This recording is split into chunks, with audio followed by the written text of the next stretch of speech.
Cu băieți în fața blocului stăm strâns pe beton. Se bea din pahare mii, se fumează la unison. Ochii sus, nu mai privi în jos, nu e rost acolo. Nimic nu crește din praf, doar pasul când o iei la goană. Banii să zboare repede, dar să vină înapoi. Noi n-avem timp de povesti, ne mișcăm pe locul 2. Tati, nu te mai uita pe jos, ridică fruntea sus, că stradă te vrea tăcut, dar tu n-ai venit de pus, yeah.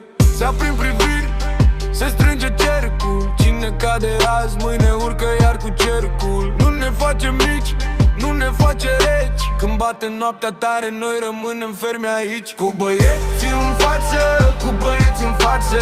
Banii să zboare și frica să plece din față. Cu băieți în față, cu băieți în față. Tati sus, capul nu-i nimic jos, doar greață. Am văzut prea mulți cu ochii goi, cu gândul rupt în două. Promit că se schimbă tot, dar viața e grea și plouă. Noi ținem pasul drept, chiar când drumul cere plată. Nu cerem în nimănui, că mila vine strâmb odată. Pe banca are ce stă tăcerea, dar noi rupem liniștea. Când intră frații pe colț, se schimbă toată energia. Dacă e vorba de mâine, îl facem azi să țină. Și dacă iar te apasă, ridică-te din tine, Se aprind priviri, se scringe cerc.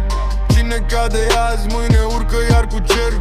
Nu ne face mici, nu ne face reci. Când bate noaptea tare, noi rămânem fermi aici. Cu băieți în față, cu băieți în față. Banii să zboare și frica să plece din față. Băieți în față, cu băieți în față. Tati sus, capul nu-i nimic jos, doar greață. Băieți în față, cu băieți în față. Banii să zboare și frica să plece din față. Băieți în față, cu băieți în față. Tati sus, capul nu-i nimic jos, doar greață. Nu te uita la praful vechi de pe podea. Mai bine vezi cât poți să duci în inima ta. Când lumea te împinge, tu împinge înapoi.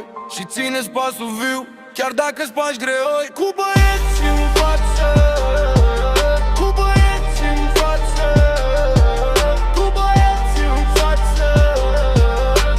Tati sus, capul nu-i nimic jos, doar greață. Cu băieți în față, cu băieți în față.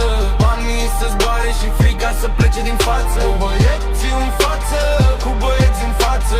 Tati sus, capul nu-i nimic jos, doar greață.